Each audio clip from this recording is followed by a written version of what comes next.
नमस्कार साथियों, आप सभी का स्वागत है आपके अपने चैनल एपीडी क्लासेस पर, जहां पर सभी एग्जाम तैयारी बहुत अच्छे से कराई जाती है। तो ये हिंदी का चैप्टर है, काफी इंपॉर्टेंट चैप्टर है, जिसका नाम हिंदी भाषा, बोलियां एवं लिपि। यहाँ से सभी एग्जाम में एक क्वेश्चन पुट अप होता है, एक या दो क्वेश्चन। और ये जितने भी क्वेश्चन दिए गए हैं, जितने भी टॉपिक्स दिए गए, पॉइंट दिए गए हैं, ये एग्जाम ओरिएंटेड क्वेश्चन है। यहाँ से क्वेश्चन बनता ही बनता है। तो चलिए हम देखते हैं क्वेश्चन। विचारों को व्यक्त करने का सशक्त माध्यम क्या है? वो हिंदी है या भाषा है, सॉरी, विचारों को व्यक्त करने की जो माध्यम है उसको क्या बोलते हैं? भाषा बोलते हैं। हिंदी किस वर्ग की भाषा है? ये काफी कंफ्यूजिंग क्वेश्चन है। अब देखिए, हिंदी किस वर्ग की भाषा है? राष्ट्रभाषा है, मातृभाषा है, या राजभाषा है, या राज्य भाषा है? जी हाँ, इसका आंसर कौन सा हो जाएगा? राजभाषा, याद रखिएगा।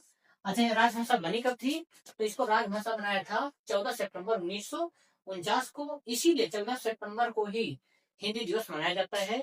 और हिंदी दिवस कब से मनाते हैं? 14 सितंबर 1953 से मनाया जाता है। और 14 सितंबर 1949 को हिंदी को संविधान में कौन से अनुच्छेद 343 से 351 में रखा गया था? भाग 17, अनुसूची 8, ये तीनों याद रखिएगा। ये जितने भी लाइन है सब एग्जाम ओरिएंटेड है, ध्यान रखिएगा। तो क्या हो जाएगा? 14 सितंबर 1949 को हिंदी को संविधान के अनुच्छेद 343 से 351 में रखा गया है। संविधान के भाग 17 है। 17 में अनुसूची कौन सी? 8 है। और अनुच्छेद कहां से कहां? 343 से लेकर 351 तक है। और कितनी भाषाएं इसमें? टोटल 22 भाषाएं हैं। 22 भाषाएं हैं तो हैं, लेकिन 22 भाषाओं में कौन कौन सी भाषाएं नहीं? इंग्लिश और राजस्थानी, ये दोनों याद रखेंगे। इनमें कौन कौन सी इंक्लूड नहीं है? इंग्लिश और राजस्थानी, याद रखिएगा। क्योंकि एग्जाम में 3 भाषाएं थे, चौथी में या तो इंग्लिश डाल देंगे तो ऐसे काफी कंफ्यूजन क्रिएट होता है। सबको लगता है इंग्लिश होगा ही होगा, राजस्थानी होगी, और उसमें गलत हो जाता है। तो ये याद रखिएगा कि 22 भाषाओं में, संविधान की 22 भाषाओं में कौन कौन सी शामिल नहीं है? इंग्लिश और राजस्थानी। चलिए नेक्स्ट वन देखते हैं।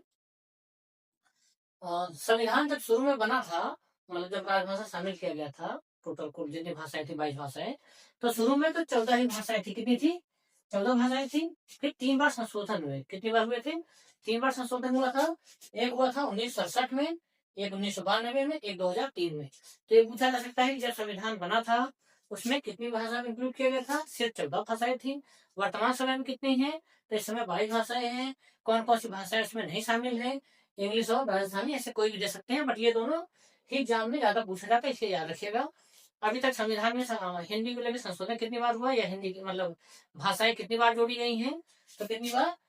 3 बार जोड़ी गई हैं। तो पहला कब था? 21वां था।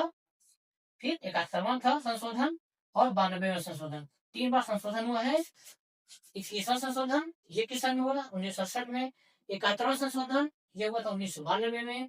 92वां संशोधन ये हुआ था 2003 में। 21 और 72 जोड़े 92 आ जाएगा ये, और 1992 इधर भी है। तो ऐसे आपको ये डाटा याद रखिएगा। पहली बार जब पहले 14 था, तो 14 में एक संशोधन जुड़ा था। पहले जब पहला संशोधन होता 21वां, तो सिर्फ एक भाषा जोड़ी गई थी। वो भाषा कौन सी थी? सिंधी थी। उसके बाद 1971 में दूसरा संशोधन हुआ, जो कि 1992 में था। और इसमें कितनी भाषाएं जुड़ी थी? 3। उनका नाम था नेपाली, मणिपुरी और कोंकणी। इसको शार्ट में नमक बोलते हैं, ट्रिक के लिए, ताकि याद रह सके। नमक का मतलब है नेपाली, मणिपुरी और कोंकणी। फिर 2003 में लास्ट बार जुड़ा था 4 भाषाएं। और कौन सा संशोधन था? 92वां संशोधन था। इसमें कितनी भाषाएं जोड़ी गई? 4 भाषाएं जोड़ी गई। उसका क्या नाम है? बोडो, डोगरी, मैथिली और संथाली। बोडो, डोगरी, मैथिली और संथाली। तो याद रखिएगा, इसके टिक है बॉड मास, इसकी नमक नमक, और ये एक भाषा भी सिंधी। तो जब संविधान में भाषाएं जुड़ी तो शुरू में कितनी थी? 14 भाषाएं थी। फिर एक भाषा सिंधी जुड़ी, 15 हो गई। फिर 3 भाषाएं जुड़ी, नमक, नेपाली, मणिपुरी, कोंकणी, ये हो गई 18। और फिर 4 ये जुड़ गया, तो टोटल कितनी हो गई? 22 भाषाएं होंगी जो वर्तमान में इसमें। इसके साथ एक पूछते हिंदी का कालक्रम। हिंदी का कालक्रम पूछते हैं कि हिंदी कैसे बनी। तो सबसे पहले कौन सी भाषा थी? संस्कृत थी। संस्कृत के बाद पाली, पाली के बाद प्राकृत, प्राकृत के बाद अपभ्रंश, अपभ्रंश के बाद अवहट, अवहट के बाद हिंदी। कहीं कहीं आपको अवहट नहीं मिलेगा, कहीं कहीं अवहट के बाद पुरानी हिंदी मिलेगा, फिर नई हिंदी मिलेगा। तो मोटा मोटी ये याद रखिएगा, यहीं से क्वेश्चन पूछा जाता है। इसमें तो क्वेश्चन क्रम से लगाने पूछ लेते हैं। तो इसे देखिए संस्कृत पाली गई कहाँ पे प्राकृत में, और फिर भ्रंश हुआ, और भ्रंश से क्या बन गया हिंदी, या अवट बोल के क्या हो गया आपका हिंदी हो गया। तो ये क्रम में लगाने को आएगा, तो इसलिए अच्छे से इसको रख लीजिएगा। उसके बाद कुछ अपभ्रंश के नाम हैं, कुछ अपभ्रंश के नाम हैं, सौसैनी अपभ्रंश, ब्राचर अपभ्रंश, मगधी, अर्धमागधी और पैशाची अपभ्रंश है। इसको हम नेक्स्ट वीडियो में लेके आएंगे। मतलब इसे ऐसे ये एग्जाम बहुत पूछ जाता है कि सौसैनी अपभ्रंश से किस भाषा का विकास हुआ है, ब्राचर से किस भाषा का विकास हुआ है। जैसे सौसैनी बात किया तो पश्चिमी हिंदी का विकास हो जाता है, या राजस्थानी का विकास हो गया। ब्राचर की बात करेंगे जैसे सिंधी का विकास हो गया। तो ऐसे नेक्स्ट वीडियो में इसको डिटेल से पढ़ा देंगे। उसका नेक्स्ट वीडियो में आ जाएगा आपका बोलियां और लिपि।